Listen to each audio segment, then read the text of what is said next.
A major SNAP rule change is coming fast. If you or someone in your household receives SNAP benefits, also known as food stamps, this is an update you cannot afford to ignore. A major rule change has just been approved, and for millions of Americans, the impact will begin very soon. The U.S. Department of Agriculture has officially approved new SNAP purchase restrictions for 18 states, and in many of those states, the changes take effect on January 1st, 2026. That is not months away. That is just weeks from now. These new rules will limit what SNAP recipients can buy with their EBT cards. Items that have been allowed for decades, such as soda, candy, energy drinks, and certain processed desserts, will no longer be eligible purchases in many states. And this is not a proposal or a pilot program. These rules are signed, approved, and already scheduled for rollout. The changes are part of a federal initiative known as Make America Healthy Again, often referred to as MAHA. According to federal officials, the goal is to reduce the use of taxpayer dollars on foods they say contribute to obesity, diabetes, and other chronic health conditions. Government data claims that roughly 20% of SNAP spending currently goes toward sugary drinks, sweets, and salty snacks. But while the stated goal is improving public health, the reality for SNAP households is far more complicated. These changes will directly affect how families shop, what they can put in their grocery carts, and what happens at the checkout line. Another critical detail is this: there is no single national rule. Each state has been allowed to design its own restrictions. That means what is banned in one state may still be allowed in another. Some states are banning only sugary beverages, others are banning candy, some are restricting energy drinks or prepared desserts. The rules are inconsistent, confusing, and difficult to track without careful research. And perhaps most importantly, SNAP benefit amounts are not increasing to offset these restrictions. Households will receive the same monthly benefit, but with fewer choices on how that money can be spent.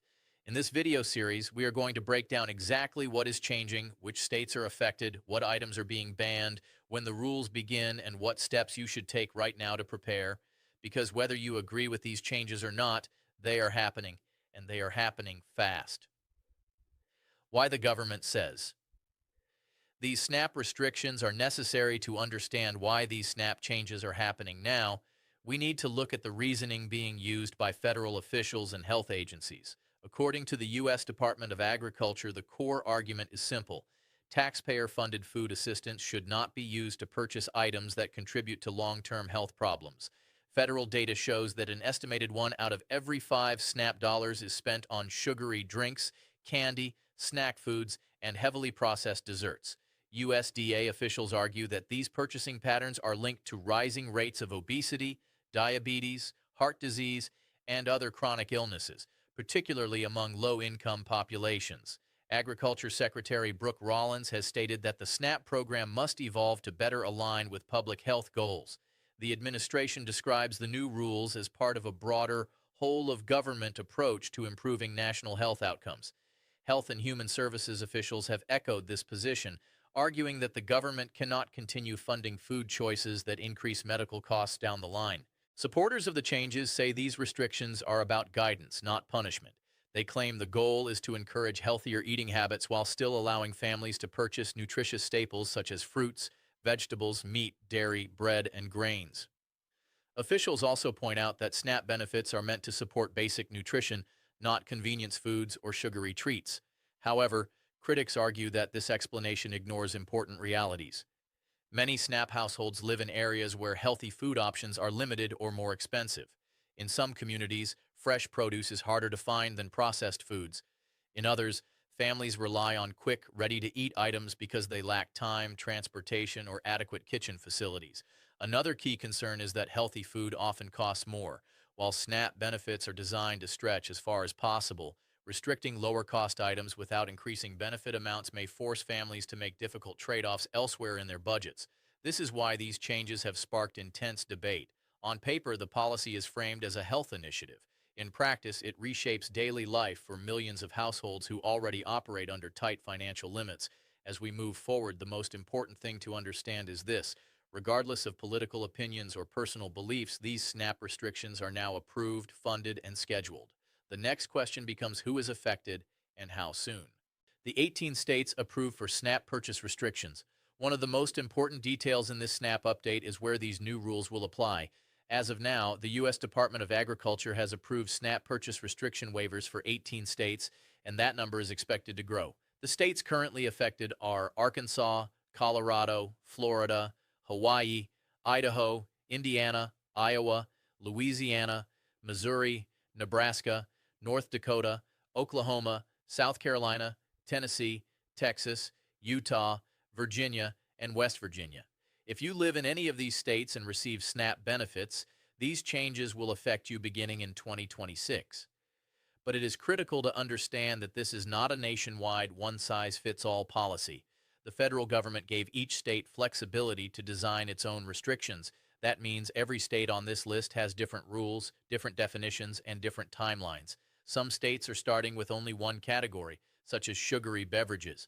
Others are taking a much broader approach, banning multiple types of food and drinks at the same time. In some cases, items banned in one state may still be allowed just across the state line. This creates confusion not only for SNAP recipients, but also for grocery stores, cashiers, and retail systems that must enforce these rules at checkout. A product that scans as eligible in one state may be rejected in another, even if it is the exact same item. Another important detail is how quickly these approvals happened. The USDA rolled out these waivers in 3 waves throughout 2025. The first group included Nebraska and several other states. A second wave added more states later in the year. Then, in December, 6 additional states were approved in a single week, bringing the total to 18. Federal officials have made it clear that they are encouraging more states to apply. Incentives are being offered through health-related funding programs, which means additional states are likely to join in the coming months. For SNAP households, this means staying informed is no longer optional. Simply knowing that your state is on the list is not enough. You must understand your state's specific rules because they will determine what you can and cannot buy when you swipe your EBT card. In the next section, we will break down exactly what types of items are being restricted and how those bans differ from state to state. What items are being banned under the new SNAP rules? Now let's get into the question most SNAP recipients are asking right now. What exactly is being banned under these new rules? The short answer is this. There is no single universal list. The items being restricted vary by state, sometimes dramatically. However, there are several major categories that appear again and again across the 18 approved states. The most common restriction is on sugary drinks. Every state on the list is limiting some form of sweetened beverage. This includes regular soda, diet soda in some cases, energy drinks, and beverages with added sugars or sweeteners. The exact definition depends on the state. Some define sugary drinks as any carbonated beverage with sweeteners. Others go further and include non-carbonated drinks with added sugar. For example, Virginia is focusing primarily on carbonated sweetened beverages. If a drink is not carbonated, it may still be allowed, even if it contains sugar. Arkansas, on the other hand, is taking a stricter approach, banning fruit and vegetable drinks that contain less than 50% natural juice. Nebraska has chosen to ban both soda and energy drinks outright. Another major category is candy and sweets. At least 8 states are banning candy purchases using SNAP benefits. But again, the definition of candy is not consistent. Some states exclude items that contain flour. Others include nearly all confectionery products, even those that are artificially sweetened. Then there are prepared desserts and processed foods. States like Tennessee are expanding restrictions to include foods where sugar or corn syrup is the primary ingredient. This could affect items such as cookies, cakes, donuts, pies, and other ready-made desserts commonly found in grocery stores. This patchwork of rules creates real challenges. A food item that qualifies as eligible in one state may be rejected in another. Even within the same store chain, products may scan differently depending on location. And that uncertainty matters because these rules are not theoretical. Once they take effect, enforcement happens instantly at checkout. There is no grace period when the system flags an item as prohibited. In the next part, we'll take a closer look at what is still allowed and where some surprising expansions are happening, even as restrictions increase. What you can still buy with SNAP under the new rules.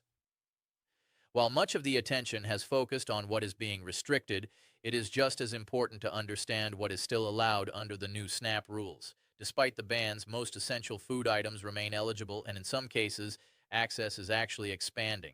Across all 18 approved states, basic nutrition staples will continue to be covered. This includes fresh fruits and vegetables, meat, poultry, fish, eggs, bread, rice, pasta, dairy products, and cooking ingredients. These items form the foundation of SNAP's original purpose, helping families put real food on the table. When it comes to beverages, plain water is fully allowed everywhere. Flavored water without added sweeteners remains eligible as well. In addition, 100% fruit or vegetable juice continues to qualify in all states, even where other sweetened drinks are banned. Milk and most milk-based beverages also remain eligible. Non-carbonated drinks are another area where many states have taken a more flexible approach. In states that focus restrictions specifically on carbonation, beverages without carbonation, even those with some sugar, may still be allowed. This makes understanding your state's definitions especially important. There is also one notable expansion that has surprised many SNAP recipients. Tennessee has approved the purchase of hot prepared chicken, such as rotisserie chicken, using SNAP benefits. Previously, hot prepared foods were generally not allowed under SNAP rules. This change gives families access to a ready-to-eat protein option, which can be especially helpful for seniors, people with disabilities, or households without reliable cooking facilities. These allowances highlight an important point. The new SNAP waivers are not designed to reduce the total value of benefits. Your monthly SNAP amount does not change. What changes is how that money can be used. However, this also means households may need to rethink their shopping habits. Items that once filled small gaps, like a soda or a sweet treat, may no longer be options under SNAP. Families may need to shift spending toward permitted alternatives or budget cash for items that are no longer eligible. In the next section, we will look at when these changes begin, because timing varies significantly by state, and some deadlines are approaching much faster than others. When the new SNAP restrictions take effect, understanding when these SNAP changes begin is just as important as knowing what is being restricted. One of the biggest sources of confusion is that there is no single start date for all states. Several states are moving very quickly. Idaho, Utah, and Nebraska are scheduled to implement their new SNAP purchase restrictions on January 1st, 2026. That means SNAP recipients in those states will see changes almost immediately at the start of the new year. There will be no extended transition period once the systems go live. Other states are taking a more gradual approach. Virginia plans to begin enforcement on April 1st, 2026, while Arkansas has delayed implementation until July 1st, 2026. The remaining states on the approved list are spread throughout the calendar year, with rollout dates occurring at different points in 2026. This staggered timeline creates challenges for both families and retailers. A grocery store chain operating in multiple states may have to enforce different SNAP rules in different locations at the same time. For SNAP recipients who travel or shop across state lines, this can lead to unexpected denials at checkout. Another important detail is how these changes are being communicated. State SNAP agencies are required to notify recipients in advance, typically by mail. These notices may look like routine paperwork, but they contain critical information about which items will no longer be eligible and when the rules take effect. Ignoring or discarding these letters could leave families unprepared. It is also important to understand that once a state's implementation date arrives, the rules apply immediately. There is no grace period where banned items are temporarily allowed. If an item is flagged as restricted in the system, it will be rejected at checkout. Because of this, preparation matters. Knowing your state's timeline gives you the opportunity to adjust shopping habits, use remaining flexibility wisely, and avoid confusion or embarrassment at the register. In the next part, we will explain how these rules will actually be enforced at the grocery store and why experts expect glitches and errors during the early months of implementation. How SNAP restrictions will be enforced at checkout. One of the biggest concerns surrounding these new SNAP rules is how they will be enforced in real life. Specifically, what happens when you are standing at the grocery store checkout line. According to state agencies and retail guidance, enforcement will take place through the point-of-sale system. Every product in a store is linked to a UPC code.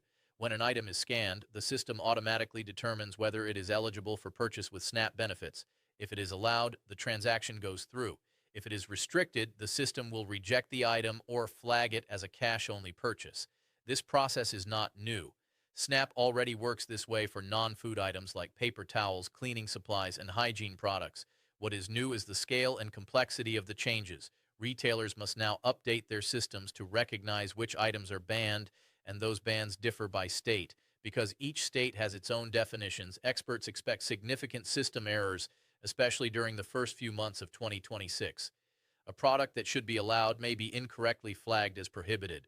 Something as common as bread, cereal, or yogurt could be rejected due to misclassification in the database. When that happens, SNAP recipients may find themselves in uncomfortable situations.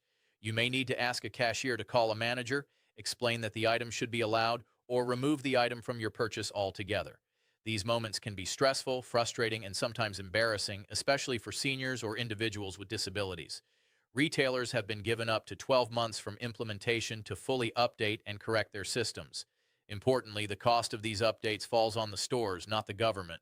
That creates additional pressure for retailers to adapt quickly, sometimes without perfect accuracy. Because of this, SNAP recipients are being advised to keep receipts, pay attention to which items are rejected, and document repeated errors. If you believe an item is being wrongly denied, contacting your state SNAP office may help resolve the issue over time. In the next section, we'll take a step back and look at the bigger picture, why experts believe this program will continue expanding to more states, and what that means for the future of SNAP. Why more states are likely to join these SNAP restrictions.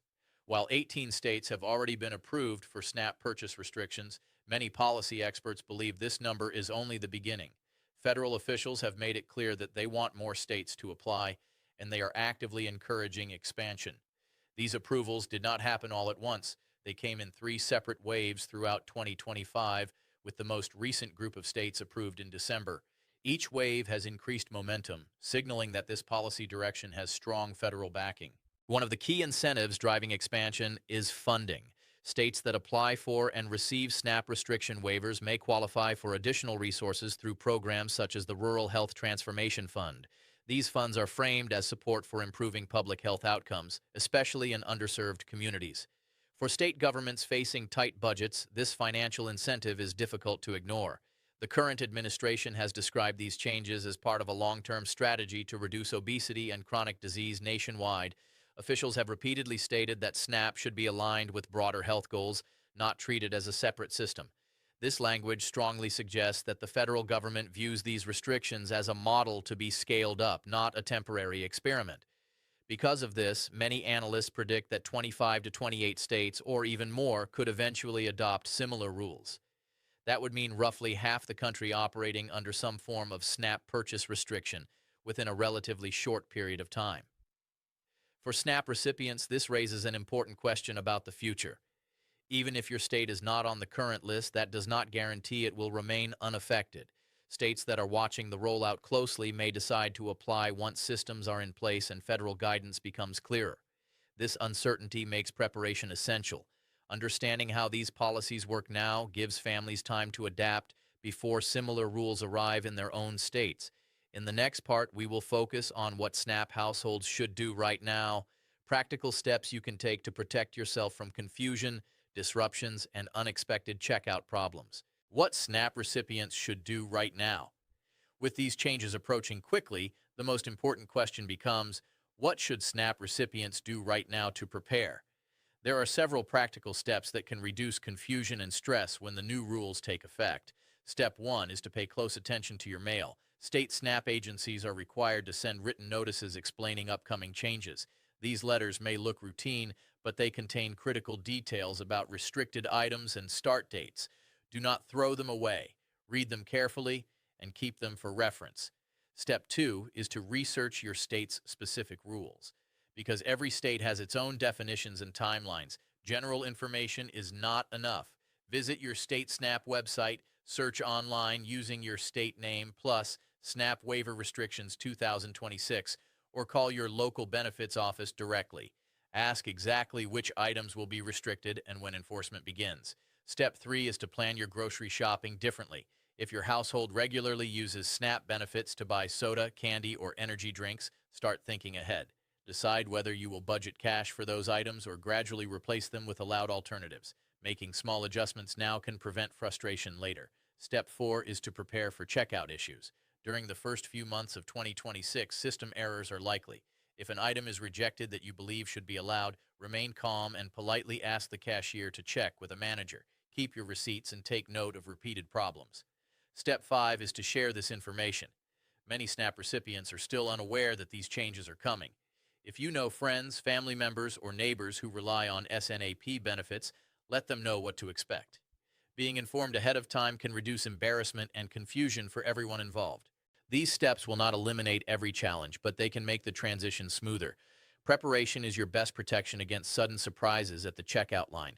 In the final section, we'll take a broader look at the human impact of these changes and what they mean for dignity, choice, and the future of food assistance in America. The bigger picture: choice, dignity, and what comes next. As these new SNAP restrictions begin rolling out, it's important to step back and look at the bigger picture. This policy is not just about soda, candy, or checkout systems. It is about choice, dignity, and how America supports people during difficult times. Supporters of the restrictions argue that the health goals are well-intentioned. No one wants to see children develop diabetes or families struggle with preventable chronic illness. Encouraging healthier food choices is a goal many people agree with in principle. But critics point out a hard truth.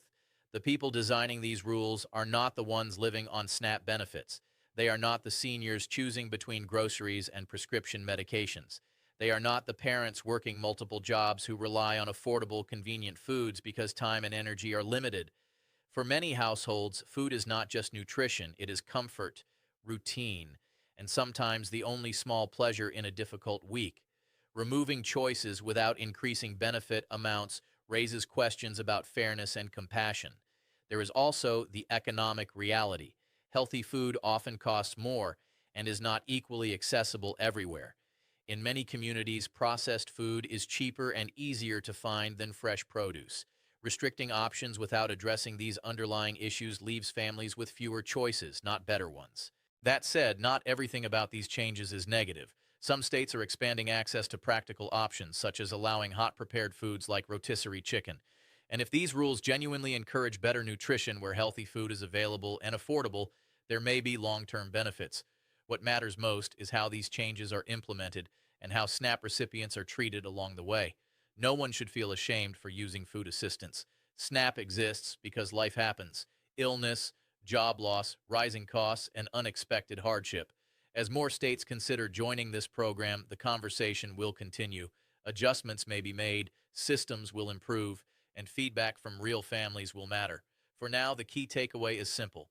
These changes are real, they are coming quickly, and being informed is your strongest tool. Stay aware, stay prepared, and look out for one another. We will continue monitoring these updates closely and sharing clear, honest information as things evolve, because everyone deserves respect, dignity, and access to food, no matter their circumstances.